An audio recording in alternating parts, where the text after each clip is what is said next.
This is Goodfellas History. I'm one of your hosts, Davis. I'm Nick. I'm Garrett.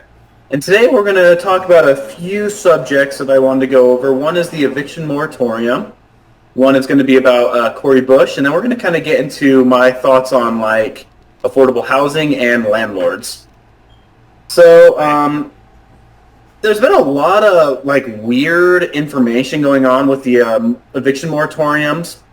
And, extending it, and if we shouldn't extend it, is it constitutional that Biden, did, an urgent, push forward for, 2 more months? And so I kind of just wanted to go over what happened a little bit with, Biden, and then I wanted to go into, what Cori Bush did as well on that. So they did do an extension on the eviction moratorium, and let's just kind of go down the list here. So Joe Biden did not sound particularly confident in his administration's new freeze on evictions. He said that it wouldn't hold up in court, he felt, but he said he wanted to at least give some additional time for billions in unspent housing relief dollars to reach those in need. So Garrett, when we were talking earlier, you mentioned there's a lot of unspent money that hasn't been used. The reason he pushed for an extension on this is that they're going to try and use the unspent money in that time. Yeah. But if they don't use the unspent money and then just end it, that's completely ridiculous. Yeah, however, unfortunately, a day later after Biden said that he didn't think it would hold up in court, he was already being quoted verbatim by lawyers for a group of landlords seeking to put the new freeze on hold. They claimed Biden admitted to a delay tactic in his remarks. So the scramble this week is to prevent potentially millions of Americans from being evicted for classic hallmarks of Biden's decision-making process. This is from CNN Politics, but clearly whoever was writing this, let's see, Kevin Liptak, he wasn't a huge fan of Biden. Yeah. I'm basing this off of a lot of wording in here. And when it was all over, spoke out loud what some advisors would rather have kept quiet, lending legal and political fuel to his opponents. They got on the phone and contacted a number of constitutional scholars I've relied on for years beyond my own team, and there was a split, Biden said Thursday on the South Lawn. So basically what happened is Biden went outside of just his inner circle of people, and a lot of people, it was almost split down the middle is what it sounds like on what to do here. So basically it went past the deadline, and basically they, let's see here, where am I looking? I can't guarantee you the court won't rule that you don't have that authority, but at least we'll have the ability, if we have to appeal, to keep this going for a month. So this really is basically what's happening is no one knows what to do. I love that last part, though. Before climbing into a silver Jeep Rubicon and circling the White House driveway. Yep, I'm just oh gosh, yeah, this person does not like Biden. So ultimately, I gotta say that doesn't hurt Biden's imagery. I had to break it to you. I know, it's just funny. That sounds like something my dad would do. Or True. Or my grandpa. I could easily see them just getting in their car and just driving around the driveway a little bit, just to kind of clear their thoughts and stuff. Well, yeah, and I don't think it's. I mean, when it says he blew past the deadline, still weighing the options. I mean, that did happen. Mm-hmm. They knew it was ending, and they didn't have any plan really. Yeah, and unfortunately, what we even got was basically a stopgap. And that was after a lot of hard work from Representative Cori Bush, which we're going to get into in a minute. Yeah. Yep. So no one really wanted this to unfold the way it did, and it was intense getting to a decision. One person involved in the discussion said adding to Biden's team is now in agreement on the strategy. So the episode exposed a rare but significant disconnect between Biden and members of his own party, who lobbed accusations toward the White House that it had deprioritized an issue with potentially grave consequences. Without exactly saying it out loud, the White House suggested the limits of Biden's power to extend the moratorium should have been obvious to anyone paying attention. And I kind of agree. Mm-hmm. I do feel that a lot of this got pushed outside of the House and outside of the Senate, and a lot of what Biden could do is this limited. Basically. Yeah, it was extremely limited. So here's the reality. So let me put on my wonk hat. The presidency is the chief executive, correct? So Biden cannot legally take the money that was allocated for housing purposes out of the lanes that they were already prioritized for by Congress. That'd be unconstitutional. Mm-hmm. It'd be the equivalent of taking that money out and putting it in his own bank account. Yep. And so the reality is that Congress dropped the ball. Now, Yep. Biden could have used the pulpit, the bully pulpit, to go up and press on this issue time and time again. He didn't do that, so we can criticize him for that. But in reality, this is Nancy Pelosi and Chuck Schumer's failure. Mm-hmm. And Biden's taking the hit for it right now. So I'm glad you said that, because in the next article, we're gonna actually go over how bad of like a mess up it was. Well, and I kind of wonder if maybe this has something to do with the fact that at the start of his term, he was doing a lot of executive orders, and we were always hearing about Biden doing something. And I wonder, just to the person who isn't super clued into the dynamics of our different branches of government, if they just don't realize that this isn't necessarily on him, maybe? Mm-hmm. I think So, If I have to speculate. I do think it's going to be unfortunate in that a lot of it's going to get dropped on Biden, and there's not much he could have done about it in the first place. The thing is the buck stops with him, though. Yep. So the reality is, as much as it sounds like I'm defending Biden here, he knew at the end of the day it's going to be his baby because it's going to happen during his presidency. True. And the reality is, it sounds like really this flew under the radar, or this was intentionally put under the radar, but this was significant. What I will say, and this is props to Biden and company, is that after the shit hit the fan, they did take steps, it seems, to try to mitigate the fallout from this. Yeah, so let me actually read the next paragraph there, because throughout the course of last weekend, which Biden spent in Camp David, he spoke at multiple junctures with House Speaker Nancy Pelosi, who steered the White House toward outside lawyers, including Harvard professor Lawrence Tribe, who helped formulate the solution unveiled on Tuesday. So a more limited ban from U.S. Centers for Disease Control and Prevention on evictions in areas of the country with high rates of COVID-19 transmission. Yeah. So if there's like a high enough rate, like the eviction ban is still in place. I have mixed feelings on that, but oh well. Well, I would say that the places that often are the ones that are dealing with the most COVID-19 are also probably places that are the most financially stagnant. So, maybe that's a good thing. Yeah, maybe. I guess we're going to have to wait and see on that. It's just silver lining on a turd sandwich. So, but it is silver lining. Yeah. And so now we have finding a legal argument to do it, because that's actually what's going on now, is that there's a lot of arguments like whether the courts are going to even allow this to continue. Because just a day before the new freeze was announced, lawyers for the CDC had informed the White House they were unable to find any legal pathways either to extend the moratorium or enact a new, more limited one in areas with high viral spread. So what we have right now may not even last because of this.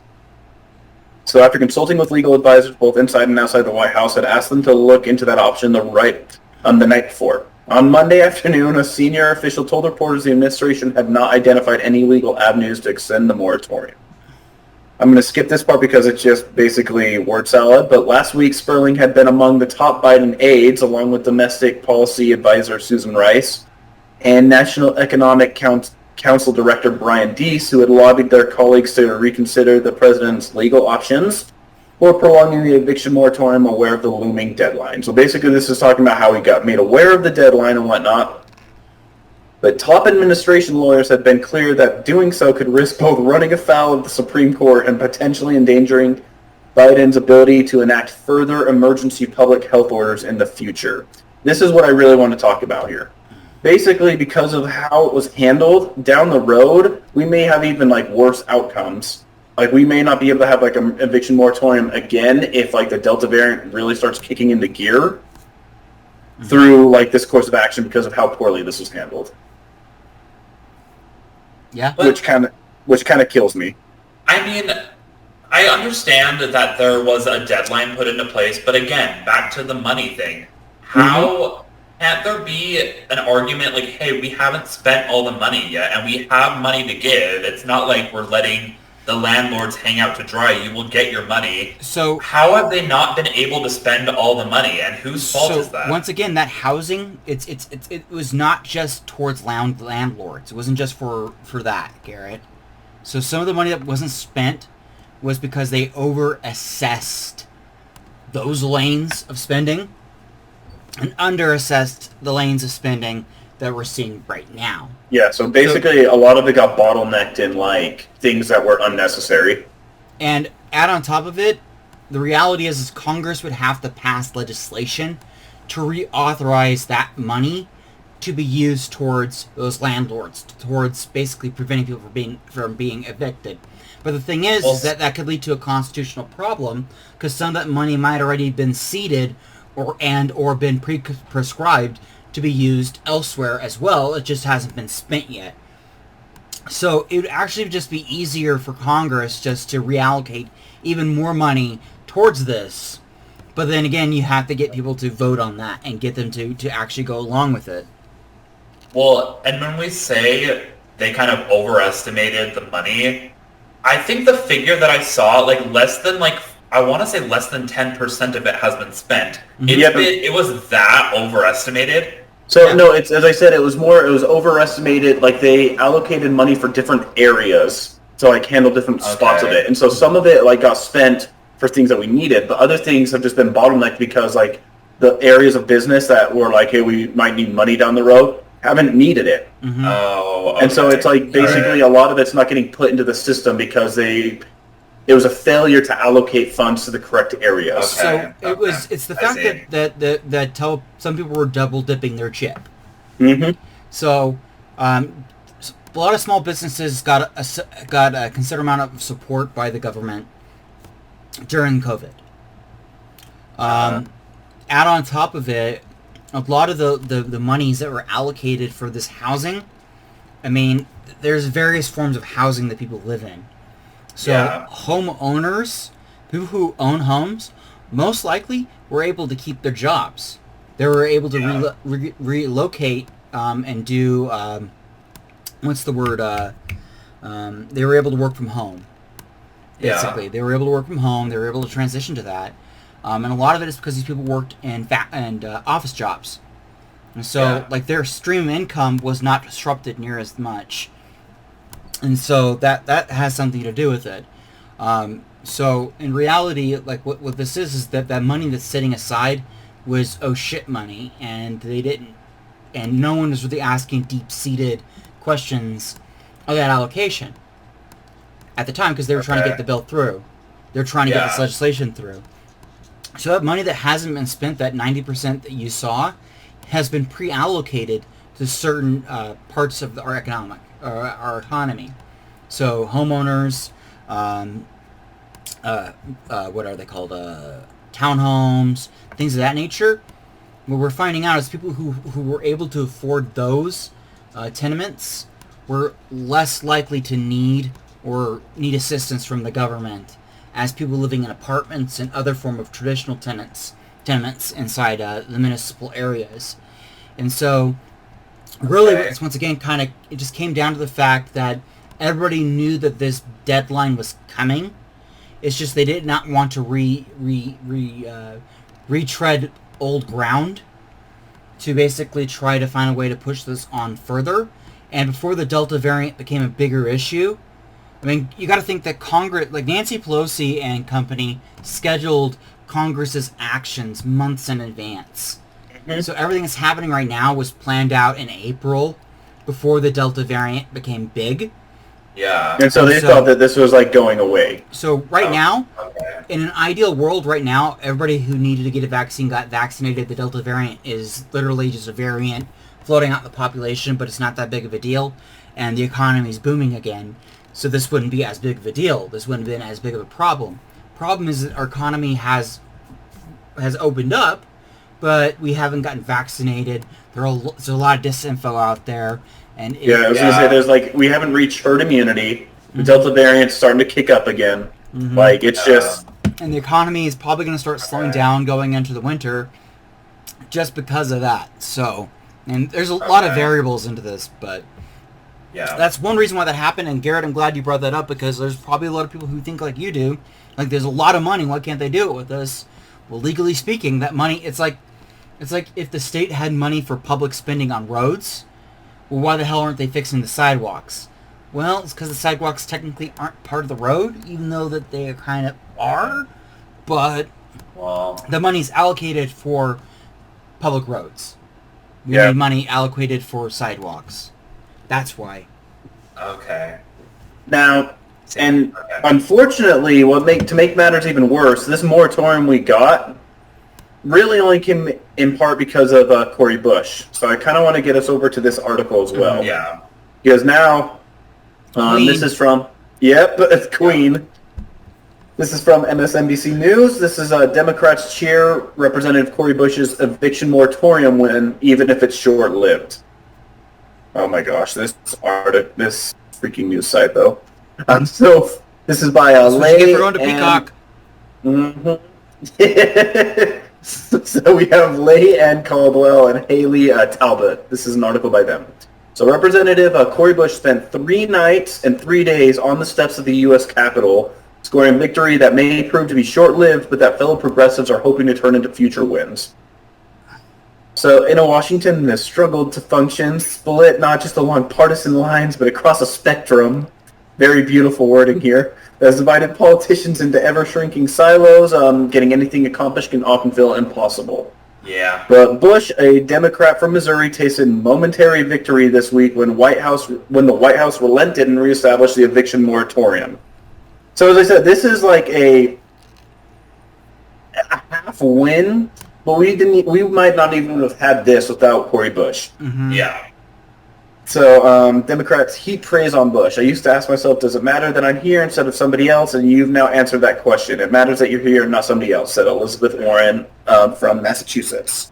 Let's see here. There we go. This is why Cori Bush did this. And this is something I really wanted to talk about. I thought this was super interesting. So Bush has actually been homeless before she entered politics. She knew firsthand what millions of Americans were facing, but she had been in Washington for just 8 months, like most freshman lawmakers, had little political capital. Yep. Obviously, she became part of the squad. I didn't know that she had been homeless at one point. Mm-hmm. That's really cool to me. Yeah. Let's see. Let's find that spot in the article. There we go. So Democratic leadership. Where is it? Sorry, I did not mark it like Garrett did, so I'm a little behind here. Next time. Yeah. I had asked you, does it matter? Here said. There we go. So this is what I was looking for. So Rich Luchette, a Democratic consultant and former congressional aide, said that Bush's tactic was effective compared it to the sit-in on the House floor led by Representative John Lewis over gun control over the Pulse nightclub shooting in Orlando. But she found an innovative way to draw attention to an issue that has not been tried before. Noting that a sit-in had never been conducted in a chamber of Congress before Lewis did it in 2016. I think it's clear that protests can be an effective tactic. But it might not work forever. The eviction moratorium could last only days, and it's a tactic that may not be successful again. So this is something to think about here, is that it worked once for a half measure, so it may not work again, which sucks. Mm-hmm. Yeah. Well, once again, this is the grounds for other people to come in, and this is where activists would want to come in and do their own sleep-in. Because this would be designed I think a lot of people actually went onto the steps with her and stayed with her for it, which is cool. So, it can work again. It just would require more momentum and more organization to put pressure on Congress to act. Because the big thing is that there needs to be legislation in place. Legislation that would be designed to challenge the pre-existing reality that most of these people are facing right now. So. Yeah. All right, this is what I really wanted to get to, though. Kept jumping around on me because this site sucks. Bush's legislative knowledge was tested on July 30th when the House adjourned for its scheduled 7-week recess without extending the eviction moratorium. So, again, it hadn't been even touched when they went and scheduled their recess. Pelosi, House Whip Jim Clyburn, and Financial Services Chairman Maxine Waters had been working all day to round up the votes to pass an extension until October 18th. It was a Hail Mary that was unlikely to work given the dynamics in the Senate. As the day dragged on, it became clear that sufficient Democratic support would not materialize. So some Democrats... So some Democrats didn't want to vote so quickly on a bill they didn't fully understand. Others said that they were being lobbied by by landlord constituents to oppose an extension, and some didn't want to vote on a measure that would most likely be blocked in the Senate without support of 10 Republicans. But then you can put the responsibility on them. Mm-hmm. Why even try? Because it's going to be blocked in the Senate. They didn't do that, and this is the one I wanted to highlight. Being lobbied by landlord constituents. What a surprise. Probably a bigger thing. Mm-hmm. Yeah. I wonder who's most likely to have that. Right? Oh, gosh. So Democratic leadership had a backup plan. They called for a unanimous consent vote, a way to say Democrats are in favor of something without having to take a roll call and expose internal divisions.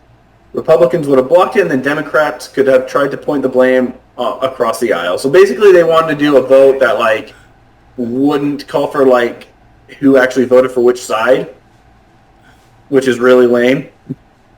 I mean, I kind of understand that, but again, it's more just like shifting blame.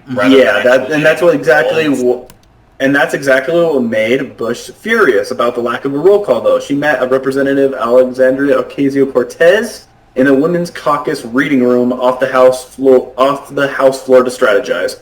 Bush tried to ask the House floor staff to force a vote, a process she had never attempted, but it was too late. The House had already adjourned. So instead, she went to her activist roots.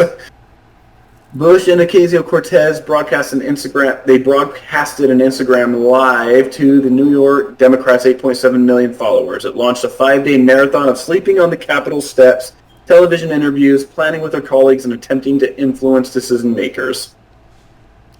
By the third day, Bush was exhausted, obviously, physically sore from sleeping in a camp chair, but she was determined to stick it out. And this is where it gets really interesting. So she got word that Vice President Kamala Harris had a meeting in the Senate, and Bush went in uninvited to see her. At that moment, House Speaker Nancy Pelosi called her. It was the first time they had spoken since the House adjourned on Friday night without passing an extension. Pelosi told Bush that she was doing a great job, but that she wouldn't reconvene the House to vote on a moratorium. You're doing amazing, sweetie. So proud of you. But we're not doing anything. Yeah. Pelosi, who confirmed talking with Bush by phone, says she told the Congresswoman to stay hydrated, but also that she wouldn't call House members back.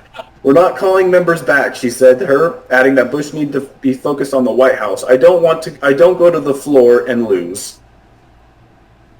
Then Harris walked out of her office. Bush walked up to her, looked her in the eyes, and said, "How can you help me?" The vice president was non-committal, but thanked Bush for all the work she was doing, drawing attention to evictions. As you can imagine, she was pretty upset about that. Yeah. Then the 30 minutes was pivotal for Bush, who had been using her activist instincts to try and bring change in a town that is rigid and often unresponsive to such tactics. She left the Senate feeling dejected. She had also been unable to meet with Schumer and had an unsatisfactory call with the speaker. She went back to the Capitol steps. Her staff told Pelosi's staff they would like a unity message, and Bush was prepared to focus on pressuring the White House and CDC. So she's still trying here. She was like, I'm going to go to the White House next, I guess. Never give up. And then the tide began to turn. Bush got word that Schumer was on his way outside to meet her on the Capitol steps. Then Pelosi's office agreed to the unity message, and the result was back-to-back messages urging the CDC to extend the moratorium. Oh, what a change. Yep. So it took another night and day on the steps before the White House announced its new targeted guidelines for areas with high community transmission. The announcement came on the one-year anniversary of Bush's defeat of 10-term Democratic U.S. Representative Lacey Clay. I think that's kind of cool. Mm-hmm. It came on her anniversary of beating him. Yep. So, and that's really it with this article. So, we got a half measure through all that work, which really kind of bums me out more than anything. We call it a half measure, but in reality, this might have been the best that she was going to get. I hate to tell you guys, but our government is sclerotic. It's by design. Yeah. So the reality is, the moment she began to hit the White House, this gave Joe Biden an out, where Joe Biden doesn't have to play the bad guy publicly. And he got to go out there and say, yeah, I agree with Cori Bush. And that leaves Schumer and Pelosi holding the bag. And so the scapegoat that they were able to use was, well, the CDC said that we should do this. And the CDC is credible. And they said, oh, we got to do this in high transmission of COVID areas, which are the very same places that were most likely the places that were facing the eviction apocalypse. Yeah. So the reality is, my hat's off to Cori Bush. Yes. But this is where the alliance between politicians and activists have to come in. And I'm really glad that Cori Bush's supporters and the supporters of this action gave her the breathing room to be able to talk to all these people without calling her a traitor. No, I agree, and I think it was very well handled. I think she definitely did some hard work there. Really? It's just, I think it's a little sad to see what we got out of all of that, unfortunately. Yeah. And so this is kind of what leading into what I want to talk about here, and that's kind of like the benefits of affordable housing. And I think that this would have solved a lot of the problems that we're seeing in the first place. Mm-hmm. Yeah. Which is just why we need affordable housing, really. Let's see. This is where I want to be. So how benefits of this is. I'm getting ads like crazy today, so that's really fun. Thank you. That's because you're on Forbes. Yep. So this is what I want to read. Rent is the single biggest expense for most people, and I think that's like a kind of an obvious thing, but it's often the most worrisome. So when low to middle income families know they can afford their rent each month, it frees up their ability to spend more on other essential items. So additionally, when affordable housing properties also offer quality resident services, assisting their communities with health, nutrition, and financial decision making, the benefits become evident in the area. Now, I think this is kind of like a well duh sort of thing, but it's also something good to think about. Basically, like if you live in like a townhome environment or just like an apartment environment that offers like things outside of just you live there, you tend to see more benefits from that, you know? Yeah. Mm-hmm.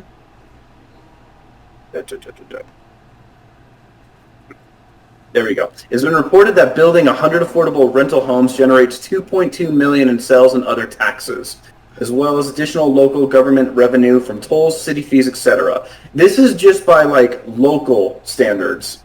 So imagine if we could do like almost like a federal like just affordable like housing thing. How much money we could just generate just from that? Because then they have money to and capital to put back into their like communities. I think it would be extremely helpful. I think this just goes to show that the progressive positions, affordable housing, like many other, like Medicare for all, it really, you know, because people use the, oh, how can we afford it? But it generates or saves so much money. Like the positions that we hold, like when you really look at the information.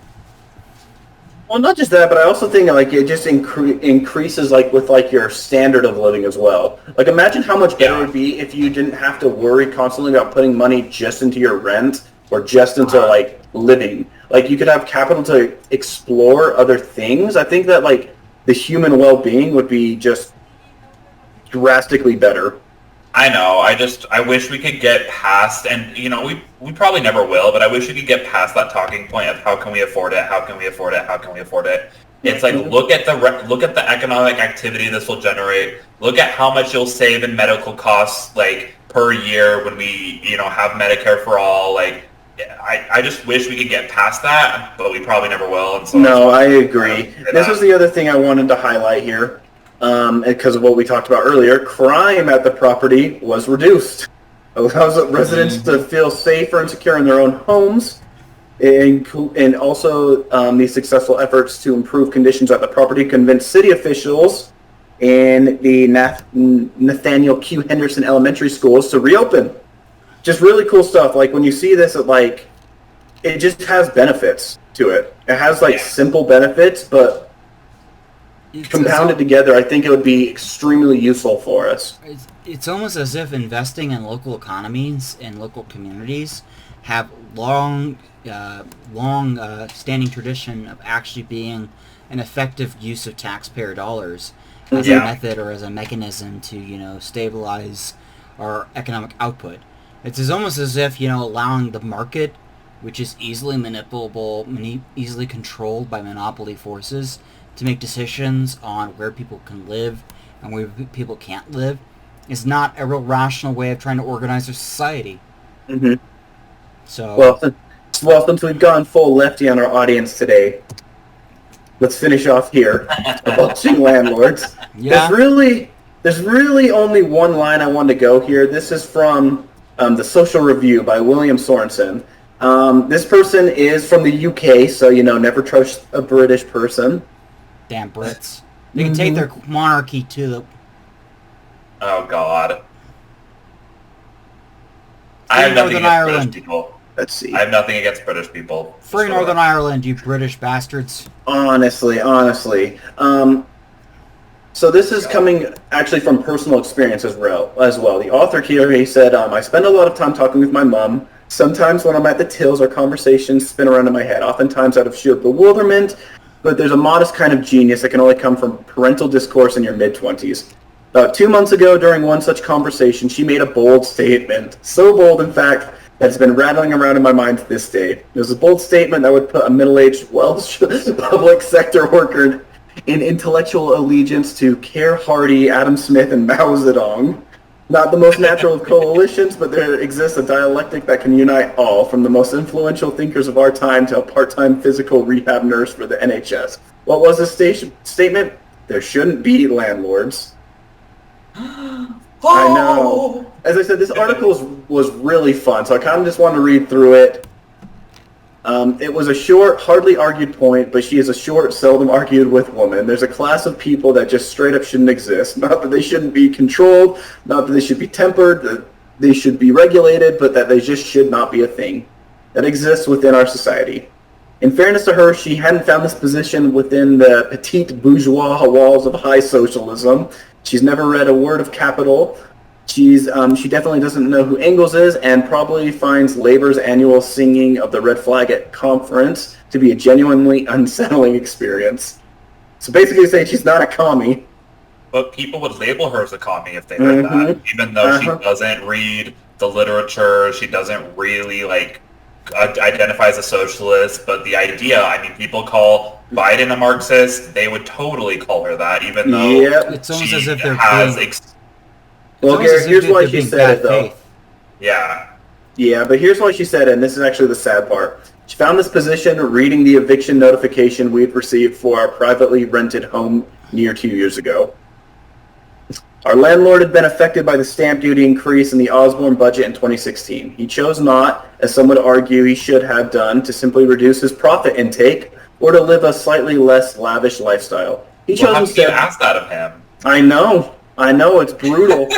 That's not fair. He chose instead to sell off all his housing, cash out, and be done with the con. He was all right. His sales went through fine.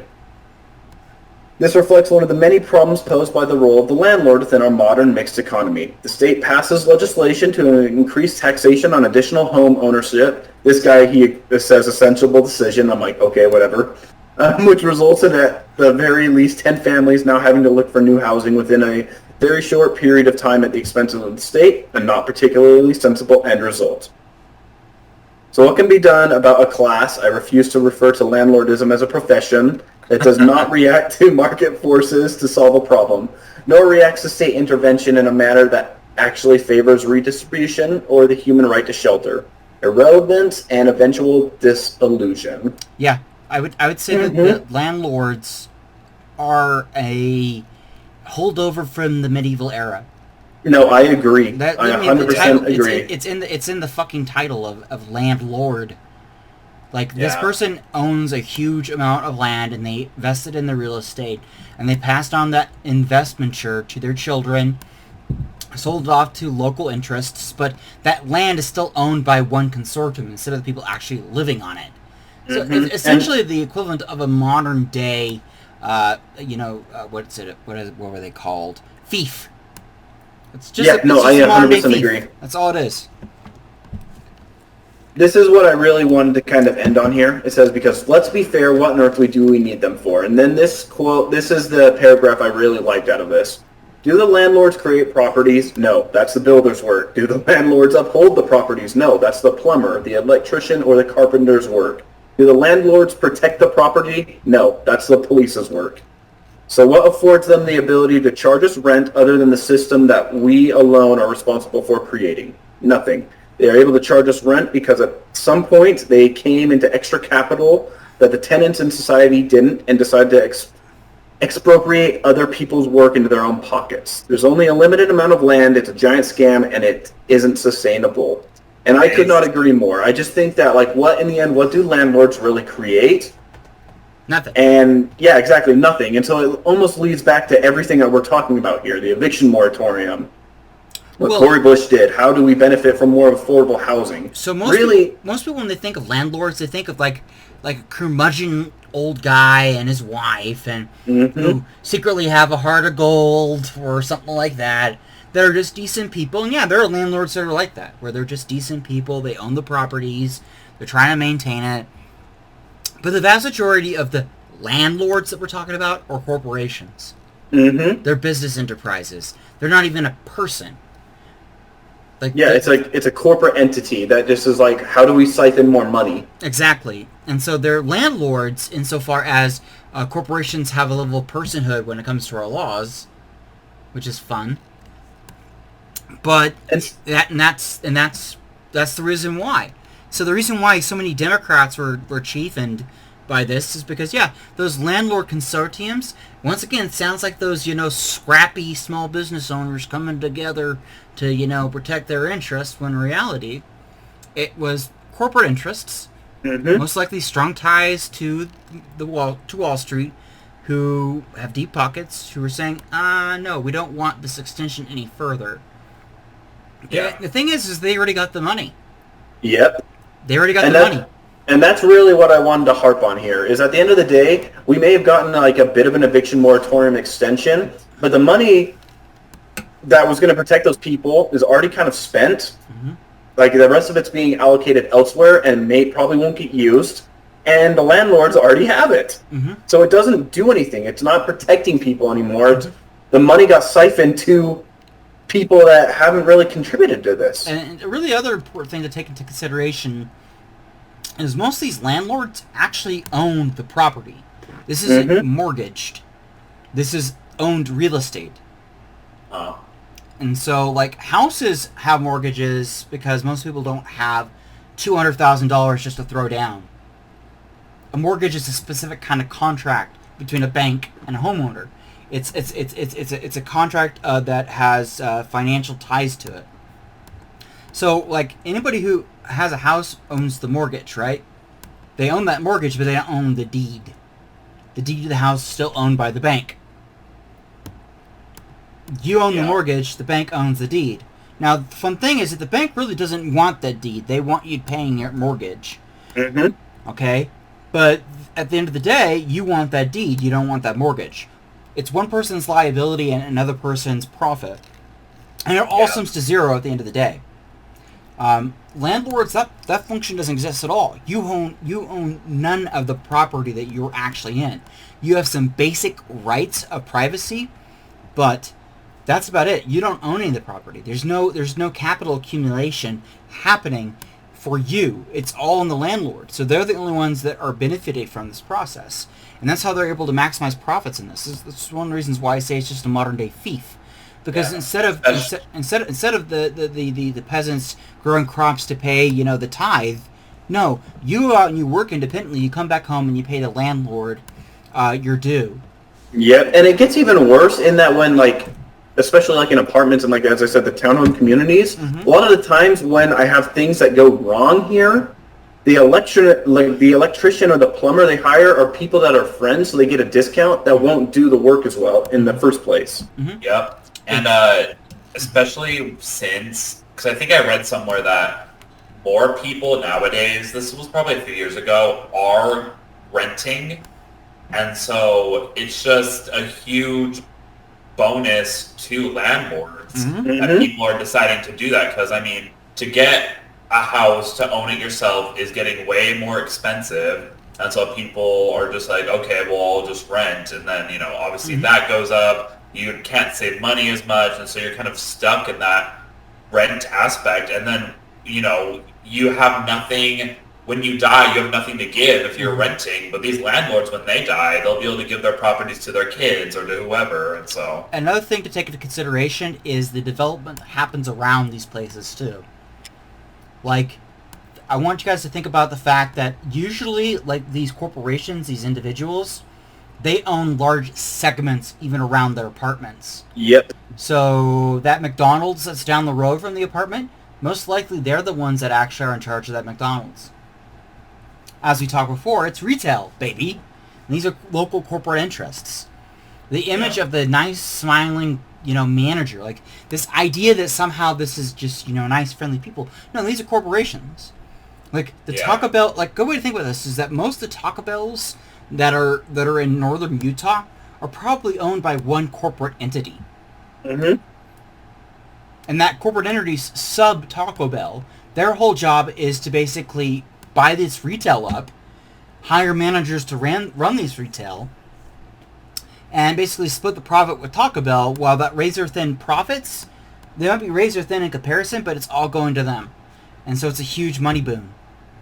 Yeah. Like, people have this image of, like, the poor, scrappy, or the business, you know, savvy, middle-class dude that went out there and made a difference with McDonald's, but that's just It's just not the case, yeah. It's a fable. It's just not the case. It's a fable. Yeah, I 100% agree. And I think it's extra unfortunate because since it's with housing and whatnot, like, it's so detrimental to people, like, when they can't make ends meet on that. Because a lot of the time then, where do they go? What do they do afterwards? They become homeless. Or they exactly. A lot of times they have to leave behind their material possessions because they can't just, I mean, you can't afford your rent, you probably can't afford a storage unit, so they just leave their shit behind to get fucking thrown away. They literally are just like, okay, I'm gonna take what I can carry. Like, it's horrible. They're like you don't have money to buy a U-Haul or rent a U-Haul to take you to your next spot. Like this is the problem that we're facing. Like, the reality is, our population has been squeezed to a point where there's just no redress. And so the reality is, this is one of the reasons why, and the thing is that everybody involved in this process in some level scam. So those plumbers and electricians, they might be buddies with the guy, but they're still getting scammed. Like, they're not going to be paid full for their times and services. They're just doing this as a favor to their buddy. Or and this is the bigger thing, they're part of a larger consortium that basically has a contract with those landlord organizations. Yeah, that's what I was about to lead up to, is that they're usually under contract, so they can work, like, odd hours for the same amount of pay. And if you are an independent contractor, plumber, or electrician, that's services, that's business that you do not have access to by intent. Because this is about doing as little as possible for, you know, the most amount of profits. So once again, this is that financialization of everything has resulted in wealth being extracted, capital being extracted from these areas. Here, I'm going to end this part so we can actually have, like, more of, like, a free flow. No, I don't want to disconnect. I apologize. I just want to get more into a free flow of conversation here. Yeah. There we go. Well, is that better for you guys? So as I said, I kind of wanted to end on, like, this, because there wasn't a ton of stuff going into, like, the eviction moratorium. As I said, there was a lot of different misinfo and whatnot. So I felt it prudent to more lead into affordable housing and, like, a lot more of the problems revolving around this. And I think it's just unfortunate that. My gosh, please. I mean, the irony here is, had we already had public housing and invested in it, like, this would not be an issue, or wouldn't be as much of an issue. Because ironically enough, the people who are most likely to get public housing are people who aren't making that much money to begin with. Yep. And so, like, they'd be still living paycheck to paycheck, but there'd be a level of expense that they're no longer expending on those public housing that they're able to store away to make their material condition better. And this was one of the reasons why public housing were put into place to begin with. But, I mean, when you begin to cut funding to this and you stop investing plenty of amenities to it, yeah, they turn into trash. I mean, the projects in New York didn't become shit because it was public housing. It became shit because New York stopped spending as much money on it. They didn't renovate it. And so people literally would go to, like, these land sharks, I'm going to call them instead of landlords, to go into these tenements that, they could burn down, like, in a matter of seconds over these public housing because, like, the public housing was even worse. And it's ironic that you mentioned that because New York also was one of the first places that got hammered by COVID because of this. And so I just think it's really interesting that it highlights a lot of, like, the war on, like, poor people as well. Yeah, no one wants to look at them, but then they don't want to support putting them in housing. It's the weirdest thing where I feel like if you really were against it, even for a selfish reason, all right, let's put them in housing. Well, how can we afford that? Yeah, there's no way we can afford that. It's a talking point, but in reality, the people who are against that, they have it in their head that these people deserve what they get. Yeah, it does come down to, like, sort of a class thing, and I think there's nothing that highlights it more than the class of landlords. Just because, like, it's like a non-contributive source that dictates so much of, like, people's lives. Well, it just kind of reminds me of, like, Bob's Burgers. Have you guys ever watched that show? Mr. Fish Order. Like, Mr. Fish Order. Like, he is not a everyday dude. He's this rich bastard that is constantly fucking over their lives. Now, he might not be evil, like, in that he's, like, constantly going, wah, I'm ruining your lives, but he's doing everything in his power to cut costs, and in reality, I mean, there's a lot of really great episodes with him, but, I mean, the reality is that this class of people holds more sway over your life than the government, because they can kick you out like that for virtually anything. Any given time, they can just kick you out of your house, and then what do you do? Then you're just screwed. Exactly. And that's the reality. I mean, that's where we're at. I mean, there's some laws that might be put into place, but at the end of the day, you are going to be leaving that apartment at some point if they decide to kick you out. If they decide that they don't want you there anymore, that they could make money off of someone else. And usually this is a legal process to do this, too. They'll go to the courts, and they'll begin the process of basically putting in the court saying that you're leaving that property, and if you don't do so, then it's a criminal act at that point. So, I mean, there's a lot of problems with this that could be remedied, once again, with public housing, or affordable housing.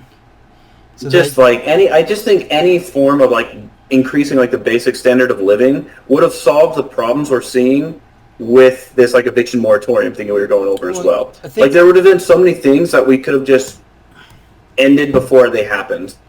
It all comes to a head eventually. Yeah. You don't want to fix the problem. It's systemic, right? These are systemic issues. Yeah. And so when it's like with systemic racism, systemic inequality, systemic, like, these are systemic, meaning that this didn't just start happening. This is decades in the past beginning. It's one hell of a snowball that's rolling down the hill right now. If it started years ago, imagine the size of that fucking snowball. It didn't need to be this way. Someone pushed that snowball down the hill, but now it's coming. And so we need to find ways of preventing that from happening again and resolving the issue that we have right now. And unfortunately, I feel like there are a lot of people who are on the left who don't really see it that way. They are more interested in saying, well, this is one of the reasons why you can't trust Democrats, because Democrats are going to stab you in the back. Democrats have stabbed us in the back, but the Republican Party hasn't done jack shit to resolve this issue. The Republican Party won't do fucking shit for you.